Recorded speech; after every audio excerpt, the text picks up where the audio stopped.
Ukraine के टॉरस्क से बड़ी खबर है। यूक्रेन के टॉरस्क में हेलीकॉप्टर से हमला हुआ है। बम बरसाता नजर आया है हेलीकॉप्टर। यूक्रेनी ठिकाने को टारगेट किया है इस हेलीकॉप्टर ने। ये देखिए कॉम्बैट हेलीकॉप्टर है। यूक्रेन के टॉरस्क में ये हमला करता हुआ दिखा है।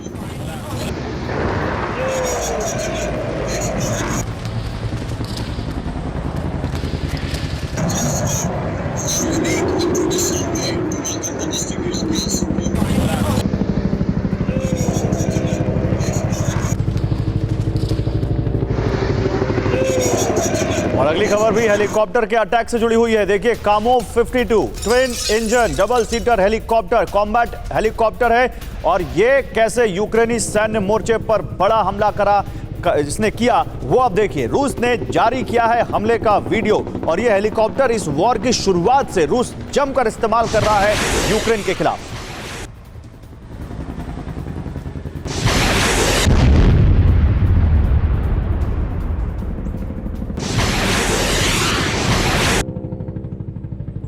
तो आपको ये दो तस्वीरें, दो खबरें एक साथ दिखाते हैं। एक तरफ देखिए लेफ्ट साइड कैसे रूस ने अपने कॉम्बैट हेलीकॉप्टर से यूक्रेन के ठिकानों पर कहर बरपाया, बारूद बरसाया, आप देख सकते हैं। दूसरी तरफ रूस का बहुत ही अहम कामोव 52 ये हेलीकॉप्टर जिससे एक बार फिर से रूस ने अपनी मिसाइलों का मुंह खोल दिया और वो यूक्रेनी जो पोजीशन है उन पर जाकर कैसे हिट कर रही हैं वो आप देख सकते हैं।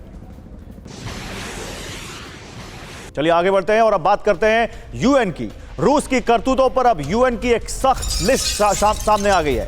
रूसी सेना को लिस्ट ऑफ शेम में रखा है यूएन ने रूसी सेना को लिस्ट ऑफ शेम में रखा है यूनाइटेड नेशंस ने। रूसी हमलों में मारे गए हैं सैकड़ों बच्चे, ये दलील दी है उन्होंने। बच्चों को निशाना बनाने को लेकर रूस अब यूएन के टारगेट पर है। इजरायल को लिस्ट में ना रखने पर उनसे सवाल पूछा गया है कि आप रूस को रख रहे हैं, इजरायल को क्यों नहीं रख रहे, क्योंकि इजरायल ने भी बहुत सारे हमले किए हैं गजा पर, फलस्तीन पर, लेकिन उनको आपने लिस्ट ऑफ शेम में नहीं रखा और आपने रूसी सेना को लिस्ट ऑफ शेम में रखा है। लिस्ट ऑफ शेम में पुतिन की आर्मी। आइए इस बारे में और जानकारी आपको देते हैं। देखिए रूसी फोर्स ने बड़ी संख्या में बच्चों की हत्या की, यह यूनाइटेड नेशंस की दलील है। रूसी हमलों ने सैकड़ों बच्चों को अपंग बनाया। लिस्ट में भी भेदभाव को लेकर सवाल उठ गए हैं। इजरायली फोर्स को लिस्ट में शामिल नहीं किया गया। इजरायली हमले में पिछले साल 40 फिलिस्तीनी बच्चे मारे गए थे।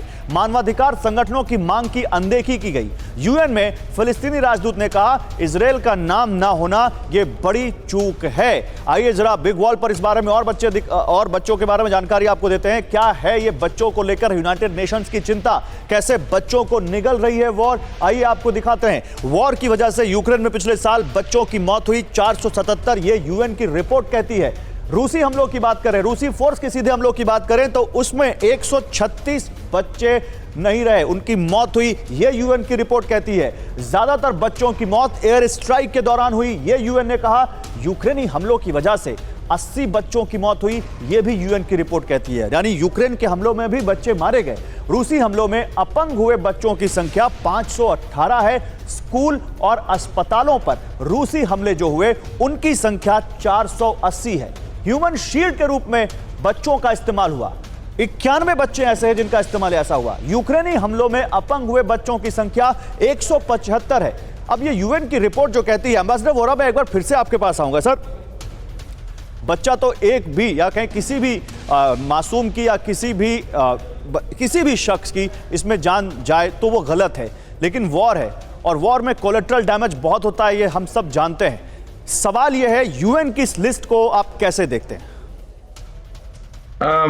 बुढ़ा हो गया यूएन और आप इस लिस्ट छापने से ये लगता है कि अभी जीवित है। मैंने तो सोचा था मर गया वो, पर कभी कभी कुछ तो कर नहीं पाता। जंग में कोई तरह का सीज फायर या पीस टॉक्स कुछ नहीं कर पाता, बस स्टेटमेंट पे स्टेटमेंट्स इशू करता जाता है, रेजोल्यूशंस पास करता है, वार्निंग्स करता है। सो रशियंस इसको उठा के, सर मैं जानता हूं sir, I know I can't claim to be a friend of Putin, वो बहुत बार उनसे मिला हूं और देखा है, वो इसको फाड़ के डस्टबिन में डाल देगा, कोई इसकी परवाह नहीं करेगा। वेस्टर्न मीडिया 2-4 दिन शोर मचाएगा, फिर ये सब खत्म हो जाए। कितनी तो लिस्ट इन्होंने पब्लिश की हैं कि रूस ऐसा है, पुतिन ऐसा है, बदमाश है, चोर है, डाकू है।